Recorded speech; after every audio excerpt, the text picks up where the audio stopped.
we are Bagana. Get to say, our policy are okay with me. Massa, and the son is there, a quite be so, a same year to Alan Kojucha Martin. Look at your own taxi. Uber for him, catch up, say, one of Alan Kojucha Martin. This what the policy for Japa, other than the bedroom. Jeffino, when Namoko Tobano was here, I see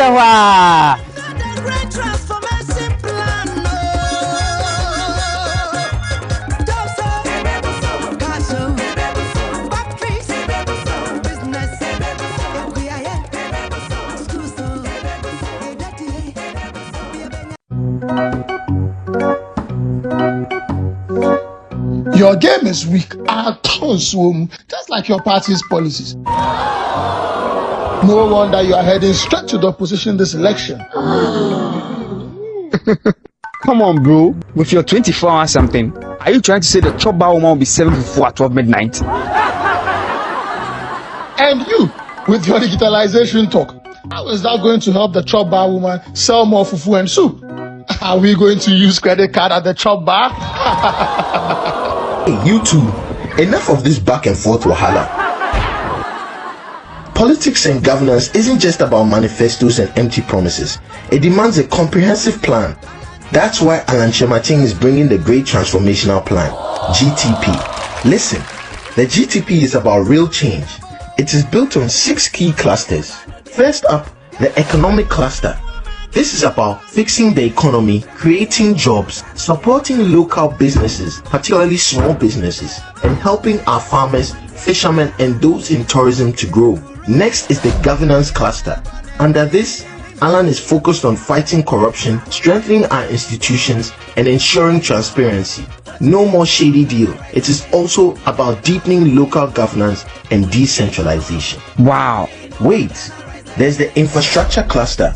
We are talking about better roads, railways, reliable energy, digital services, and real housing for all.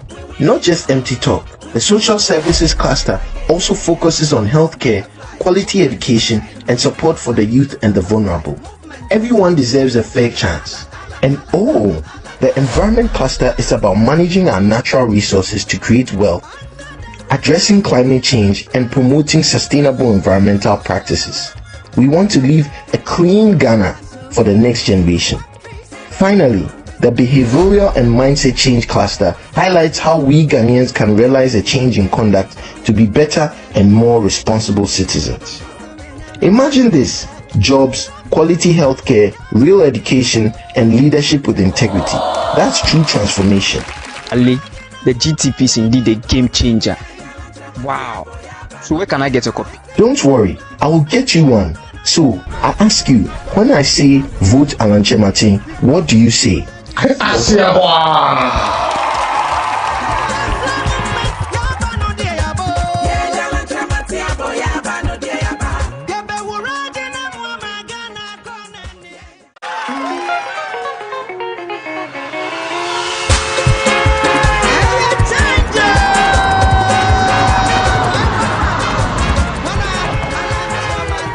Do not assume that your name is in the register. Go personally to your polling station. Driver, I beg, turn off the radio. Nobody is voting this year. I repeat, no one is voting. Hey, my brother, cool down. What's going on? Why the heat? I won't waste my time standing in a long queue under the scorching sun to vote for nothing. Charlie, my brother, I feel you. After all these years of NDC and NPP, what do we have to show? Nothing. Nothing at all. In 2000, we said, NPP go fit do better. We gave them the chance. In 2008, we said, NDC go fit change things. We gave them the chance. In 2016, we said again, let's give NPP another shot. And now, 2024, we want to repeat the same broken cycle. It no go work. You're not wrong, This is why me not they follow that path anymore. This duopoly has to break. That's why I say we should support Alan Chematin. This man will transform Ghana for real with his great transformational plan. Alan Chematin is credible, competent, and experienced. With him, it won't be the same old, same old. As for me and my whole family, we are solid yellow army. Hey, my guy, you are making sense. For the first time, I feel hope. No more wasted votes. It's Alan's time.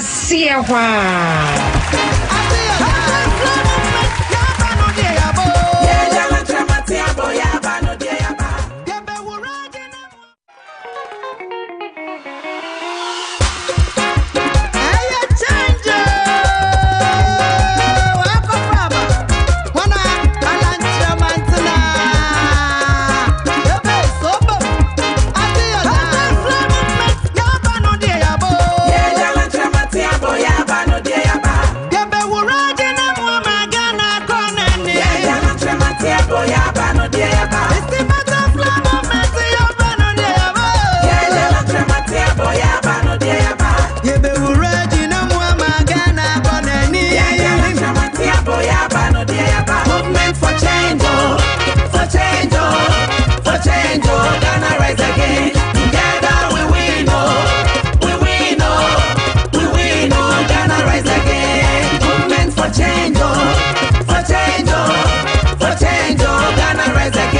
show me chia. This time pacho.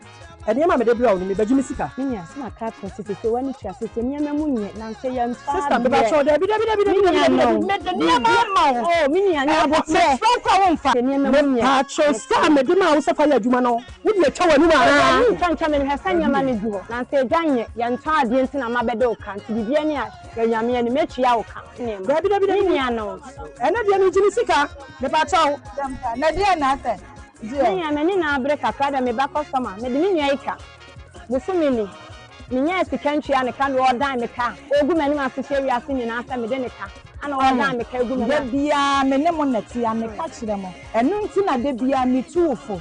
Sesa wadwene because 32 years ni yenya wo man papa yi president bia wadwene adadifo ho. Eso nke ye ka adadifo ne kura man yi. Enu nti na ona bo alam kwadwo kire maten se wo de adadifo bange ba watu bibi din se jisika na fa ye adwuma.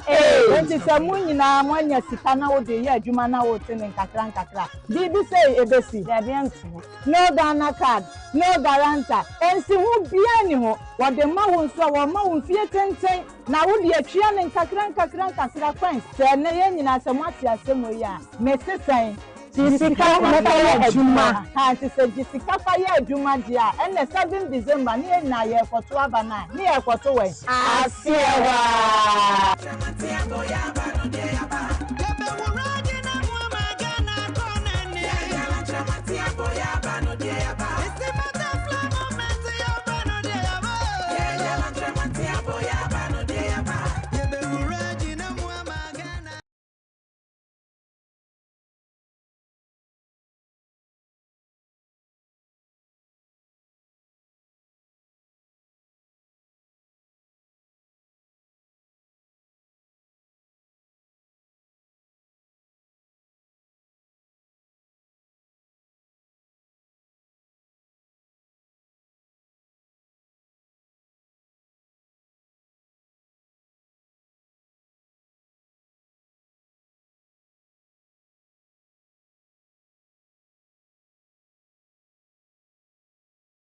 Dialogue. We've just witnessed the very first part of this, where Alan Chamanting, who is leading the movement for change, has outlined his plan for the youth of this country, 10-point plan for the youth of this country. And obviously, I'm pretty sure a lot of you have a lot of questions. And so we are coming to the Q&A session.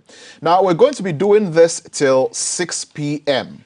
on GTV. But after 6 p.m., the program continues on the live stream of all GTV's social media handles, and of course the social media handle of Alan Chamanting. And so if you have any questions, you can send the questions to the social media platforms. You can see a WhatsApp number at the bottom of the screen as well. You can send those questions there, and we'll be very happy to put the questions to Alan Chamanting for him to answer those questions. Of course, the studio audience have their questions as well, and we're going to be taking all of those questions. But to break the ice, I'm going to go along and ask the first question. Honorable Chamanting, that was a very beautiful presentation that you put out there, and I'm pretty sure a lot of the youth who have been listening are pretty excited about the things that you've got in store for the youth.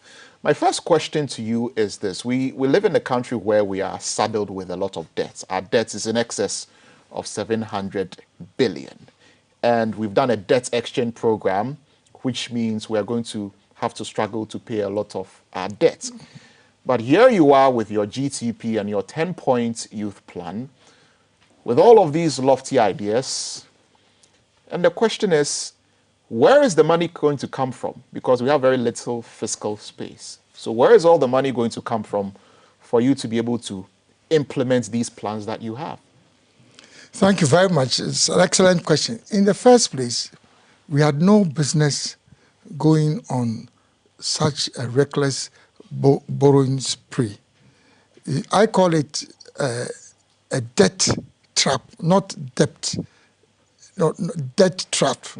Not death trap, debt trap. Where, you know, it's almost as if, oh, because you can get a loan and you want to do A, B, C, D, you have to go borrow. And we were accessing the international capital markets, the Eurobonds, as if we had no commitment to pay back. So that was very unfortunate. This is basically what has landed us into all these difficulties. Because what happens is that the amount of money you even pay in debt servicing, just servicing your debt, chops up all your revenue.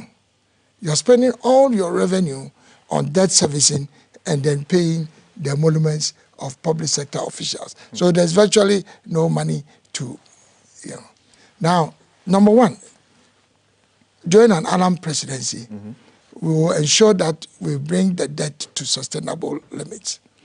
Because why is it that, for example, government has to borrow 21 billion Ghana cedis to fix a supposed financial sector problem, which could have been solved with $9 billion, 9 billion Ghana cedis. I don't know whether you get what I'm saying. Government comes into office 2017, that there are challenges, albeit some difficult challenges with some local banks. You withdraw their license. Ordinarily, you need only 9 billion Ghana cedis to pay off, the outstanding commitments. And then they will be back in business. And then from there on, you start regulating them. Because the lack of regulation that had created all this, So now you borrow 21 billion Ghana cedis to finance financial sector reform. So it means that you are incurring excess of 21 billion minus 9 billion to supposedly fix a problem. I'm just giving one example to show you how we got into this debt trap. Under my presidency, it ain't gonna happen. That's number one. So we'll bring our debt to sustainable levels. Number two, I've given an indication that I will run an enterprise economy. What an enterprise economy means that the government will withdraw from financing public infrastructure, whether it's roads, whether it's hospitals, all the infrastructure that sucks all our revenue is all going to stop. At least majority of that is going to be private sector driven. So if it's roads, it's now going to be financed with private sector financing with incentives from government. This is what happens all over the world.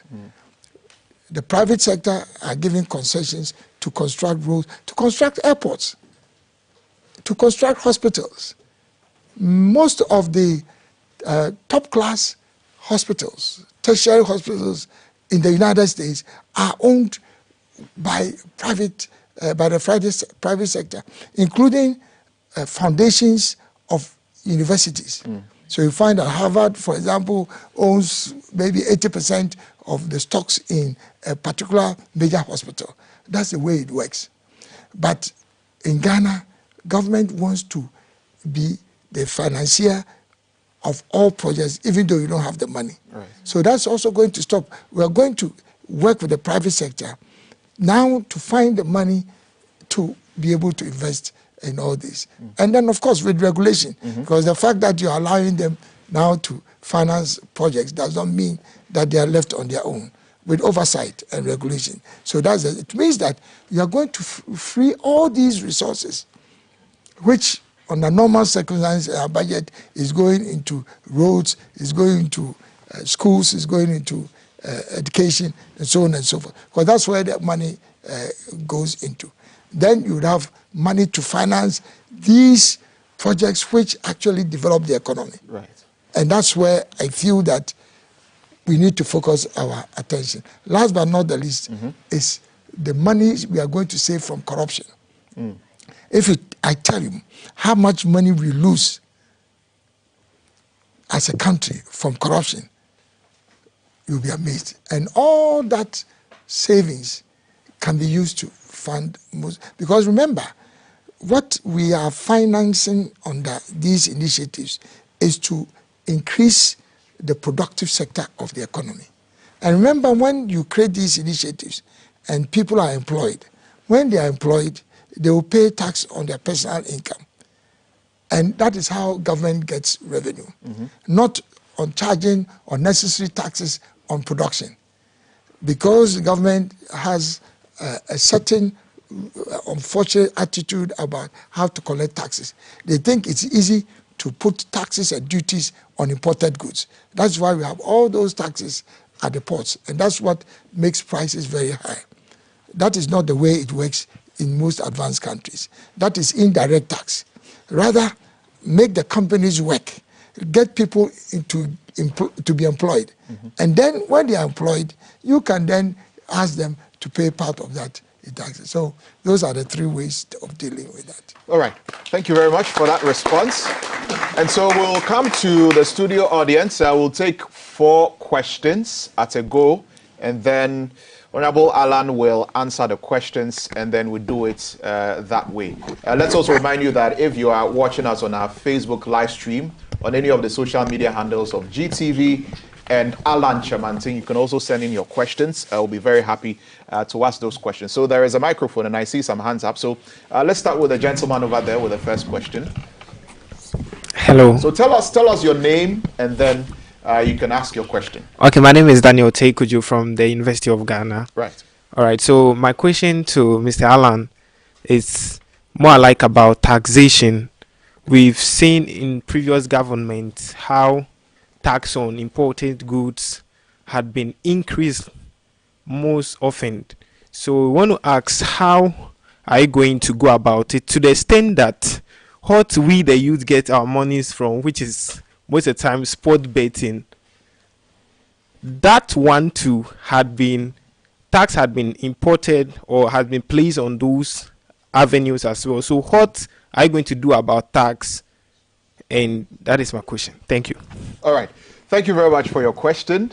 There's a gentleman in white over there, so let's pass over the microphone to him. Let's get a lady next. The ladies also have to ask a question. Yes, your name. My name is Eugene Obuku, and my question or suggestion in a way is that I've actually gone through his policies. I've heard them, and I know he's like the right man for the job. I know he's capable of what he's done, like he's going to do, because I've heard of the things he's done. I've seen them. So my kind of question or this thing is he willing, right, to, let's say, sign a contract which says that all his promises or the things he wants to do, will he be able to do it in 6 months? And if he's not able to do it in 6 months, he's going to resign. I hope you understand. So it's like yeah, exactly. We can't, like, we've always waited for 4 years to always make sure that the person does what he wants to do, and then we give him another chance again. Why not, like, sign a contract with the Ghanaians and say that, look, these are my policies that I will do in 6 months. If I'm not able to do it, I'll go to jail for 10 years. No, I'm just saying. No, so right, that so with this, is it 6 months for the 10-point youth plan or 6 months for the entire GTP? He will present the policies he feels he can do. Okay, so a set of policies you want him to do in 6 months. Exactly. And then if he doesn't do it, he should go to jail. Yeah, he'll go to jail for 10 years. When we do that, then people will be restricted by the contracts they've signed. All right, I think your question is clear. All right, so give it to the lady over there. Yes, she has a question. There's also another hand over here. So this will be the third question, right? And they will take the fourth question, and then he'll take the answers. Yes. Good evening, Chief. My name is Jessica, and I work at the campaign office. So someone asked the question, and I read. So I was in a car from UPSA to Abilinkpe, and I engaged 3 children. They were 7, 11, and 9 respectively. I asked them why they were not in school, but they were indifferent. So I asked them where their parents were, and they pointed to a woman just across the road. It was disheartening to see the children in that condition. So her question is, what specific policies or initiatives will you implement to eliminate child labor in Ghana, particularly in sectors like agriculture, mining, and domestic work? How will you ensure the enforcement of these measures when you become president next week by this time? And I know that there are agencies like the social welfare who are supposed to manage the institutions, but obviously, And I know there are agencies that, like the social welfare, who are supposed to manage the situation, but obviously they are not as functional as we expect them to be. So please, we want to know the way forward. Thank you. All right. Thank you very much. Okay, so let's get the microphone to the... Okay, you already have the mic. Yeah. Fine. You go the next round. All right, what's your question? With my question, I want to ask... Your name first? My name is Samuel. All right, Samuel. Okay, you mentioned about providing, helping liaising with the banks to provide loans for the youth who have complete with their university education to start their own businesses. I want to ask, here is the case in our country, when you are going for a loan, you have to go along with the collateral, like maybe when you don't pay the loan, they should confiscate this from you, this and that from you. But we, the students from university, we are now out from the university going to start our lives. We don't have any property at home. So what will you do to help us to get those loans to start our own business? All right. What was the name again? Samuel. That was Samuel's question. Okay. So, Honorable, you answered the questions. Yes. Let's also remind viewers that this is not just live on GTV. We're also live on Pan-African TV as well. So good evening to all the viewers of Pan-African TV this evening. Honorable, please, let's answer the question. Yes, I think, Daniel, you kind of mixed up the question a little bit. Yeah. But let me try and unpack it. First, I will abolish the tax on betting, because there are many other ways of mobilizing, optimizing government revenue. If you go to the US in particular, that's the environment that I'm familiar with, and you go to the big, I would say, casino centers, Las Vegas, I mean, big businesses there only because they have betting, they have casinos, and because that's basically the economy in Nevada and those, and it survives only because it is zero tax. That's how come you get people from all over the world going there to have, first to establish businesses in betting and other areas along those lines. But then also people go there because there is no tax on those things. So I think that it was unfortunate that the government, because of their lack of capacity to appreciate where they can get revenue from, then launched on this exercise just because they are looking for money. Anything they can tax, let's go ahead and tax it. So I will eliminate it. But you are then confusing it with taxes and duties at the port, because I've already said, because really that's not connected with this, but I've already said that I will eliminate most of the taxes and duties at the port, because that is the wrong way to mobilize revenue. Make the companies succeed, lower the taxes, and then they can compete. After that, if you ask them to pay corporate tax, I mean, they know they've made enough money. So our tax regime has been turned upside down, and that's what I'm saying I will overturn. And I'll have the lowest tax regime in the whole of ECOWAS if I become president. The lowest tax regime? Yes. All right. So then there was a question from by Eugene. Yes. Eugene, well, on yes. signing the contract. Yes, social contract. This is a very interesting proposal. I am very confident about the kind of things that I'm proposing that I will do and put in place.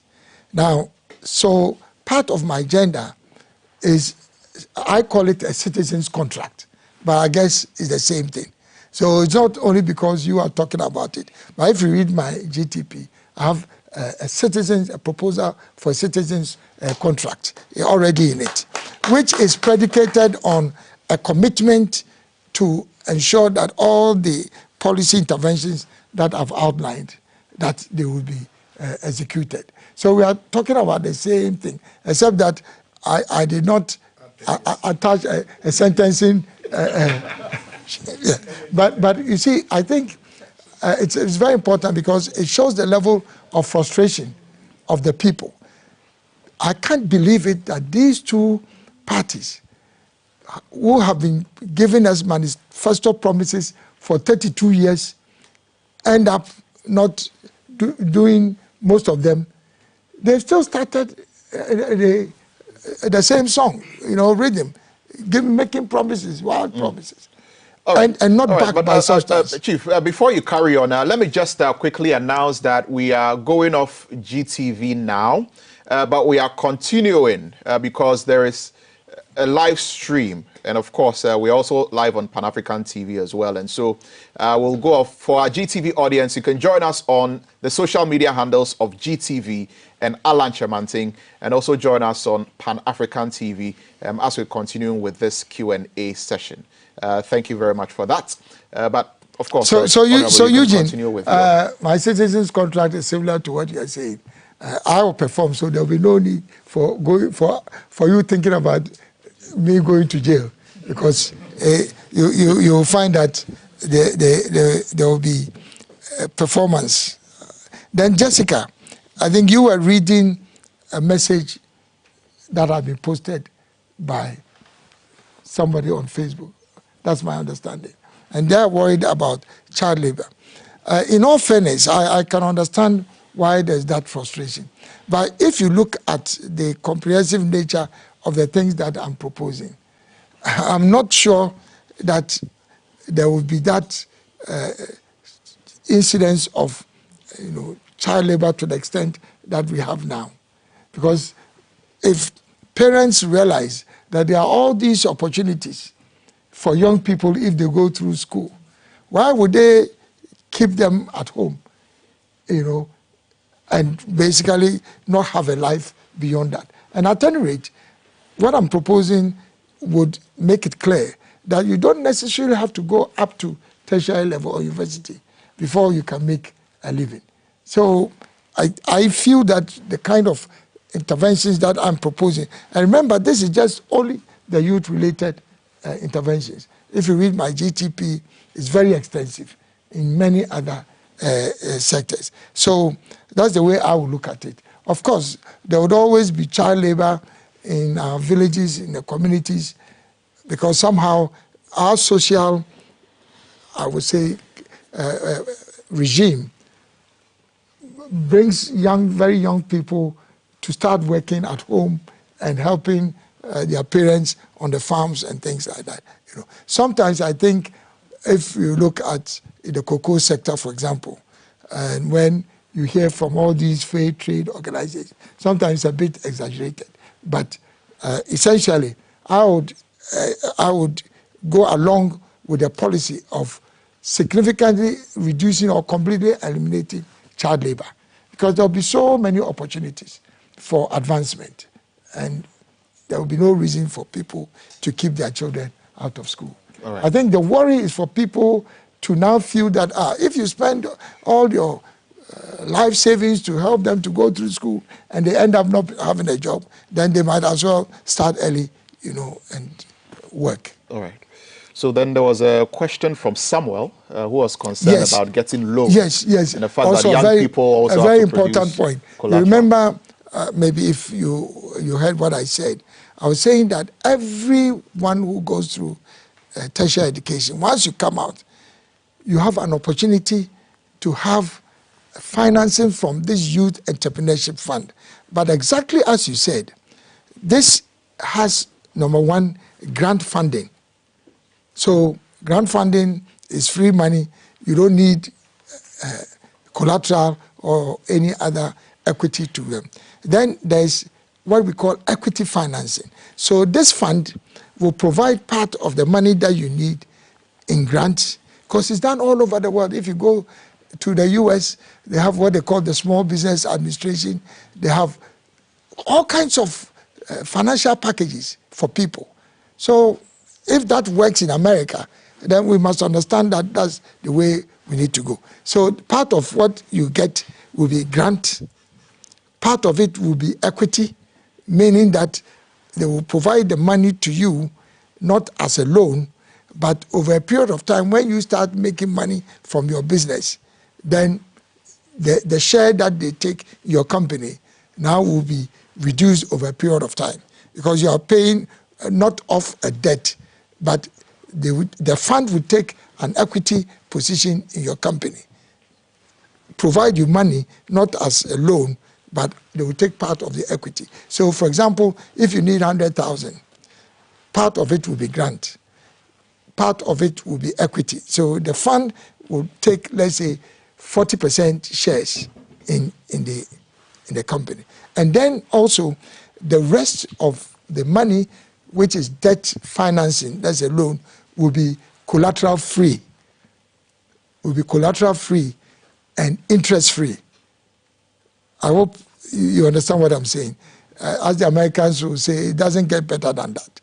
You are getting part of it is grant, part of it is equity, meaning no cost to you. And even the part that is a loan, which is debt, it is collateral free or security free, and it's also interest free. So there's nothing that you want to do under Alan's presidency which you cannot do, because basically you have funding that can start you off just like that. Yeah. All right. I hope you're okay. Okay, so we'll take our next round of questions. I will take 3 questions. We have some questions from our Facebook live stream. So we'll take 3, and then I'll read 1 question from our audience online. So the gentleman in the pink shirt, let's get a microphone over to him. And then there is another gentleman at the back, and then a lady in front here. All right. Thank you so much. My name is Chris from the disability community and also from the non-communicable disease community, and that's NCDs. I was so happy when you mentioned 100,000 health screening booths. It means that you understand the need for financing when it comes to NCDs, non-communicable diseases. But I have a concern, and there's a question. How are you going to ensure that there is meaningful involvement of persons living with these conditions in decision-making bodies when there are international policies, for example, like the WHO framework on meaningful involvement of persons living with mental health, neurological conditions, and NCDs in general? That is just for that part, because I believe that with meaningful involvement, you are then making the right impact, like, for example, what Kenya did a couple of years ago and what other African countries are beginning to inculcate and embrace. So that's just for what you proposed. The second question has to do with disability and with all of the enterprises and opportunities for jobs that you mentioned. How are you going to embrace the employment equity policy by the Ghana Federation of Disability Organizations, for example?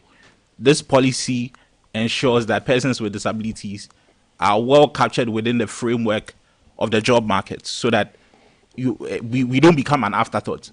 Most often than not, you have persons with disabilities being last when it comes to thinking of, how do we bring them on board?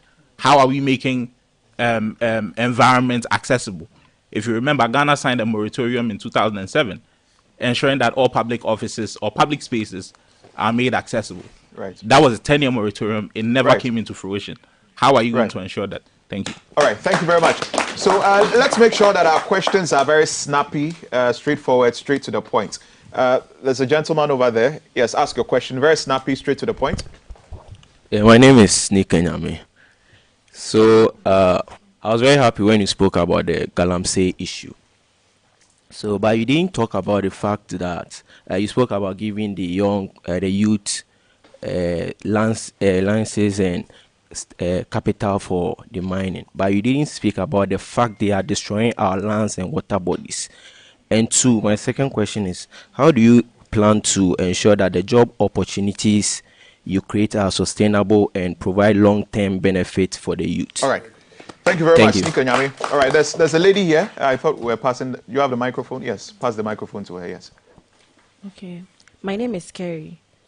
My question is, how can the government ensure equitable access to public benefits and resources, preventing favoritism and ensuring fairness for all citizens? Because we've seen instances where the government announced the sharing of laptops to SHS students, and then we only see those people whose mothers are working with the government having it, whilst those of us whose mothers are traders and all, we didn't get some. So we want to know. All right. Thank you very much. So Fourth question. To some of the questions, I'll read one question from our online audience. This one says, my name is Kofi Amo from Nsawam. You talk about youth who want to go into agriculture or farming. I know two major problems farmers are facing has got to do with herdsmen who use their cattle to graze on farmers' crops, and sand winning, which is destroying our land as well as galamsey. What will you do about these problems so that the youth will not regret investing their time and energy as well as their finances in the agriculture industry? Thank you. So that's one question from our online audience as well. So very quickly. I start with Chris. I think the idea of the 100,000 screening booths, it's meant to provide access to, as I mentioned, early screening of these diseases. Now, I wasn't too sure about the import of your question, whether you were talking about having access to these booths. I wasn't too sure the dimension you wanted, but maybe I can quickly answer then you can come back on the first one. The employment equity policy, you are preaching to the converted, and I have a section on PWDs in the GTP, which speaks exactly to that point. In fact, I've even gone further, that it will be an intentional and conscious policy of my government now to provide incentives to companies to then increase the level of PWDs who are working in their company. So it's not just that you are encumbered by the policy or by the law, but you actually incentivize companies to do more than the quota that they would ordinarily have been required to meet under the policy. And then also, you talked about entry, access to public office. See, in Ghana, there's so much lack of indiscipline and lack of respect for the rule of law that, frankly, it's difficult to understand how, as a country, we've allowed this to go on. Because this is a question of enforcement. And I cannot understand how people get away with it. People don't respect the building codes. They don't respect anything. And that is why the last cluster in my GTP is about attitudinal and mindset change. So I'm not talking about these big ticket initiatives without dealing with the mindset of Ghanaians, because that's part of the problem. What you're talking about is a straight-on lack of respect for rules of law and regulations and everything. All right. So I've already reflected that. But if you can quickly make reference to what you were. Okay. And if you can be very brief because of time, because we have just about... Well, you were making reference to the boots. 15 minutes more. The 100,000 boots, So I made reference to that because you give the impression you understand how important non-communicable diseases are affecting the youth. Yes, absolutely. Which is absolute. Yeah. And I'm saying that looking at international policies that exist to protect persons living with NCDs, how are you going to make that a part in terms of meaningful involvement? You see, sometimes meaningful involvement of persons living with the conditions in decision making, yes, especially even, for example, in the Ministry of Health or in the Ghana Health Service. Okay. So there's no sort of discrimination against people with NCD. Exactly. And they are leading, for example, the Ghana AIDS or AIDS in general. All right. HIV and AIDS. How do you get it's well understood. Okay. It's well understood. So very briefly, so that we can answer basically that becomes other questions. Part of the whole agenda on health service delivery. But of course, we won't have time to get into this. But if you read my GTP, you'll find a direct answer to that. Yes. Yeah. All right. So to sneak on Yame's question. Now, on Galamsey. And I'm happy you raised this. Because if you read my 10-point plan on dealing with Galamsey, the very first point is to put a ban, a complete ban on mining in river bodies and then also mining in forest reserves. You see, all the two parties are refusing to make a commitment to do that. And I can't see why we can even contemplate bringing back NDC or NDC, MPC or MPP, when they are refusing to make commitments to dealing with galamsey, they are refusing to make a commitment to ban galamsey. They are saying that vote for them, and when they come, they will deal with the problem. I have made it clear that there will be a 1 year ban, only 1 year ban. And within that 1 year, a lot of things are going to happen. I'm going to set up all these youth mining companies, and what I told you about. That's when the 1 year ban will take care of that.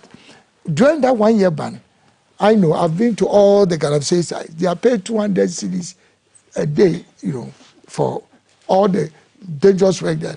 And I am going to now, as part of the policy, introduce afforestation and tree crop planting, oil palm, all the things that I talked about, youth in agriculture. So we will actually pay them 200 cedis to replace what they are losing. And then now they will become owners of the plantations that will be developed to regenerate the land. So if you listen to me well, they will get one stream of income from the business on regeneration of the land through the planting of oil palm and the rest. They will get another source of income through the new mining companies that they would own, and then they would get, within that 1 year, at least they will get their 200 cedis a day. It doesn't get better than that. Yes.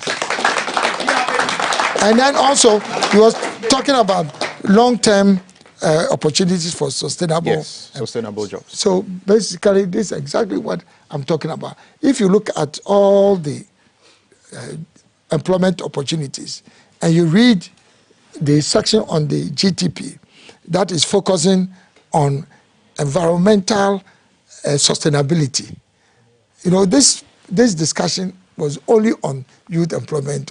But if you look at the entire GTP, and you go to the section or cluster that deals with environmental sustainability for everything that is in the GTP, then it directly answers your question. So it's not just providing opportunities for job creation for the young people. Right. You have to do it responsibly. And all that is part of the sustainability plan. Yes. Right. So if you don't have a copy of a GTP, get a copy of the GTP. Yeah. And a lot It's of also your questions online, will be so answered. a lot of it's the online. So questions will all be right. answered. And then Carrie. Yes, Karen's question. Carrie, well, I can only tell you that under my watch, this will not happen. Because I understand exactly what you are saying. But at any rate, this talk about free laptops, this is all part of the manifesto promises that have been going on. Like, I can only assure you that under my presidency, the issue of corruption, I've said it, it has no space in my, it will have no space in my government. All right. So there was a final question from our online audience about what you will do about herdsmen destroying farmers' farmlands and sand winning, so that it doesn't deter people from getting into agriculture. I think that's a very important point. Yeah. Unfortunately, I did not cover that under the GTP. Right. But it's a very important point that I would interrogate and then make sure that I program that into the execution and implementation, because basically it's a warning. It's a warning. Yeah. Yes. Yeah. All right. So we've got just about 10 minutes more, so we'll take another batch of questions, very snappy. One question straight to the point. There's a gentleman at the back. There's a lady in front here, and there's a gentleman over there. Your hand has been up for a while, so yeah, we'll come to you. Very briefly, yes. Yes, hand over the mic to him. Please, I'm Boahene Miguel from UPSA. All right, Boahene. Please, I want to throw a little bit light on the loans. Please, there's a local saying that if you give black man a chance, he will take 2 inches. Please, in the loan, if you give the person the loan, the person will have to pay back. And if the person is not able to pay, please, what to be the offense given to the person if he's not able to pay the loan? Okay. All right. Very well. There was another hand here. Yes. And then we'll come to you. I'm Daniel Nyamiye from Legon. Louder. Daniel? I'm Daniel Nyamiye. Nyamiye? From Legon. From Legon, okay. So when you were talking about your manifesto, you did mention of bringing in the big guns, as in the Nissan, all those car companies in abroad to Ghana to assemble their cars here. But then my question is, how about Kantanka? How is that going to benefit him? Because he also has to make some source of income within the country before involving those outside to Ghana. So mine is, how is it going to benefit Kantanka? Thank you. All right. Thank you for your question. Yes. I'm Kwashin Yodwe Desmond. I'm from Legon. And my question is still on the Galamsey issue. Concerning, you said you take care of the afforestation and all that. But what about the lost water bodies? I've not heard about people talking about that. How are we going to reclaim our lost water bodies? Okay. All right. Thank you. And there's also another question. It's fair that I do another question from our online audience. This one says, Mr. Chairman, as an independent candidate, how do you plan to foster effective collaboration and cooperation with parliamentarians, considering that you won't have a party's parliamentary representation to support your legislative agenda? So that's one from the audience, from our online audience. So if you can answer. I'll make it very quickly. Yes, very snappy. The issue of paying back loans. Yes. And I'm very happy that young people sitting in here are beginning already to position themselves in these opportunities. But they are also signaling some of the dangers associated with what is going to benefit them. When people are unable to pay loans that they take, it generally comes from a number of sources. One, either the cost of capital, that's the cost of the loans, there's interest, is so high that literally he's gone for the loan, but technically it is not even possible for him to make any profit to be able to pay back. Number two, sometimes it's a question of the fact that he went into the wrong business. He didn't quite understand the nature of the business. And so obviously you fail. So you can't pay the loan. Number three, there is that interest and anxiety to make sure that your business, there's no doubt about that. But then you don't have the skills. Maybe you are starting off, Alan has said so many things, they are great, but you are not an entrepreneur naturally. But you are forcing yourself to take advantage of it.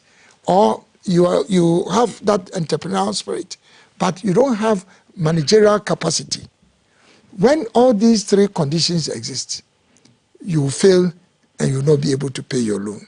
But I've already programmed a response for all that. Number one, I'm saying that if you look at the type of funding that I'm proposing, part of it will be grant, part of it will be equity, which is no cost, and part of it also will be debt but interest-free and collateral-free. So basically, the issue, the first area where lack of capacity to pay comes is dealt with, because literally it's at no cost to you. So you should, if you have the right business, you should not fail. Number two is about just going into the wrong business. I don't know whether I made the point strongly enough, but I said that every young graduate who takes advantage of this business opportunity will have to be mentored and counseled by either the Business Resource Center or the BS. I don't know whether I mentioned, you remember, I mentioned it. So the issue of failure does not arise from that point of view.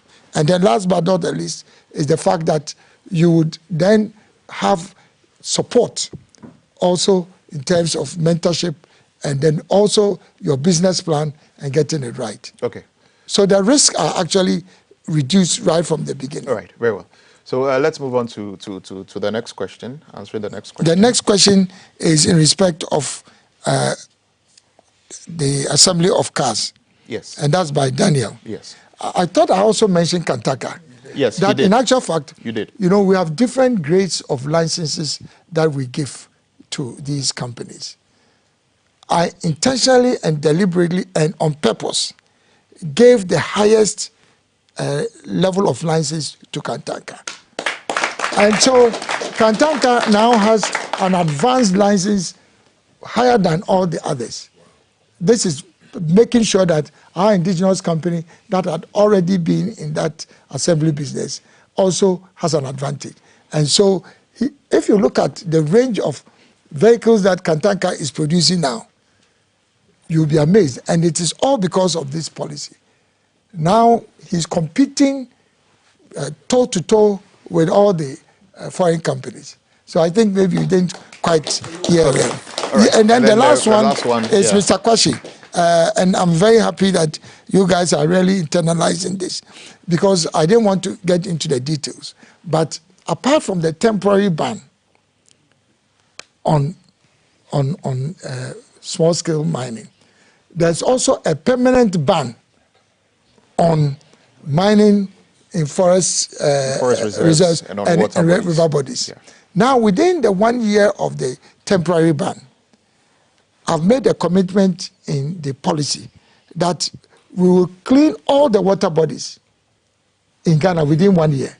Because there's technology. This is not rocket science. There's technology. But you can't continue with galamsey and think that you can clean the water bodies. It ain't going to happen. So that 1 year ban is for a purpose. It allows us also to clean the water bodies and then also put in place the legal framework to ensure that it is not going to continue. Because, and I've even indicated that there is going to be a sanction of life imprisonment. Life imprisonment. If you are found mining in river bodies. Yeah. So it's very comprehensive. You take your time. Every question you are looking is answered in the GTP. But because of limited time. Yes. Then I think the independent... Yes, there was one who was asking how you are going to work with parliamentarians to make sure that your policies go through and all that. I have made a commitment to establish a government of national unity. In fact, this is basically the major thrust of the movement for change. That the NDC and the MPP have divided our country to such an extent that I can tell you nothing is going to change, whether it is MPP or NDC coming to power. Because when you have two giants fighting for 32 years, you should not be surprised that Ghana is not moving forward. So Ghanaians must use December 7th to stop these two parties from destroying our country. And so you cannot come and add yourself to the fight. I'm coming in as a referee, and that is why I'm going to establish a government of national unity. It means that in parliament, and that's why deliberately I did not establish a political party, because I want to be a non-partisan president. That is the only way Ghana can move forward and have peace. If we vote back MPP and NDC, this fight is not going to stop now. Look at what is happening to the Supreme Court and Parliament. Are Ghanaians interested in continuing this kind of division? No, I don't think so. And so under an Alam presidency, if you are a member of Parliament in NDC and you can get the work done, I'll use you. If you are MPP, if you are NDC, if you are PNC, even if you are not in politics and you can get the job done, I'll use you. All right. Okay, so... Sorry? I didn't hear you. Very well. Unfortunately, we've run out of time here, and so we'll have to be wrapping this up. But the voting process is already beginning. From tomorrow, there is special voting, right? And then in the next 6 days, there is a big day where everybody else is going to go to the post to go and vote. So, Chief, in just 1 minute, to those who are going to be doing their special voting tomorrow, and of course, everybody else who is watching, what message do you have for them before? My message for those who are going to vote tomorrow and on 7th December is very clear. The MPP and the NDC have had a chance over the last 32 years to turn this country around.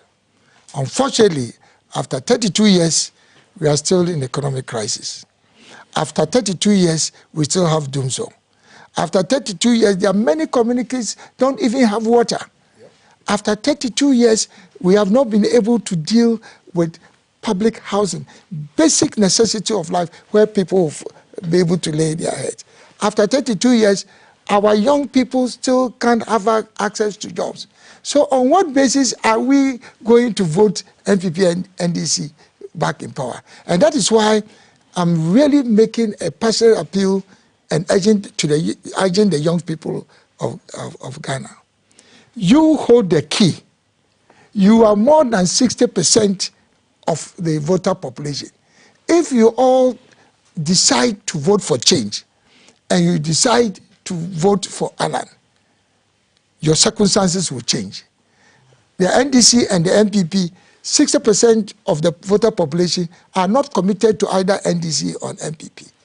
So the polls you are seeing around, all the dancing, drumming and dancing you see on television, it has no relevance to the ground.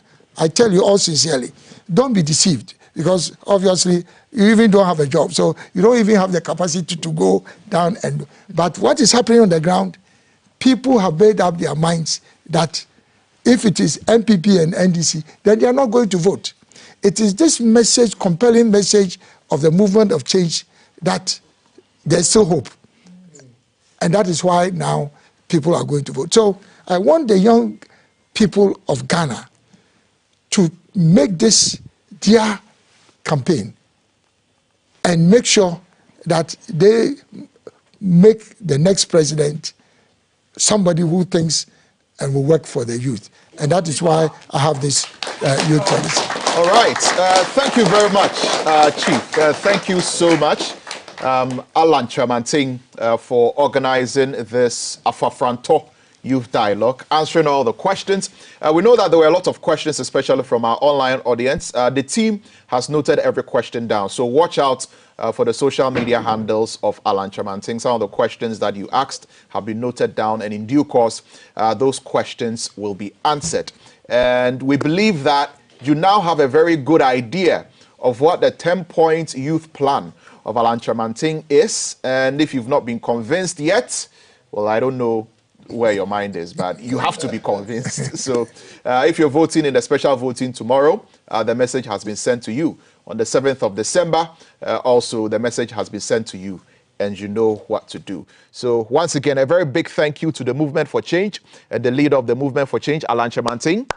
And then to everybody who has been watching out there, those who watched on GTV, those who've been watching on social media, those who've been watching on Pan-African TV.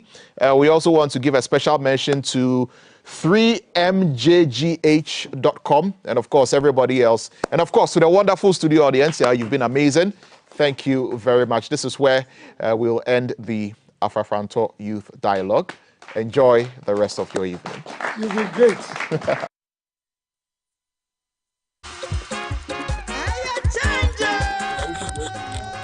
Kago. Amen. Pacho me chia. Sister Pacho. Ede ma me de bia o ni beji misika. Minya se na ka to sisi se wani twa sisi niam mu nye na nse ye nfa. Sister me Pacho de bi me de niam ma o. Oh, minya nya bote. Franco won fa. Niam mu nye. Pacho star me de ma wo se fa ya adwuma no. Wo de twa wani wa. Ni kan twa me hesa nyama ne du ho. Na nse ganye ya nta ade nti na ma bede o kan. Ti bibia ni a ya nyame ni metua o kan. Bi minya no. Ene de ni jini sika. Me Pacho. Na de na ate. Minya me ni na abre kakra da me ba customer. Me de minya ika. Busumini. Minya sika ntwa ne kan wo dan me ka. Ogu mani ma sisi wi ase nyina asa me de ne ka.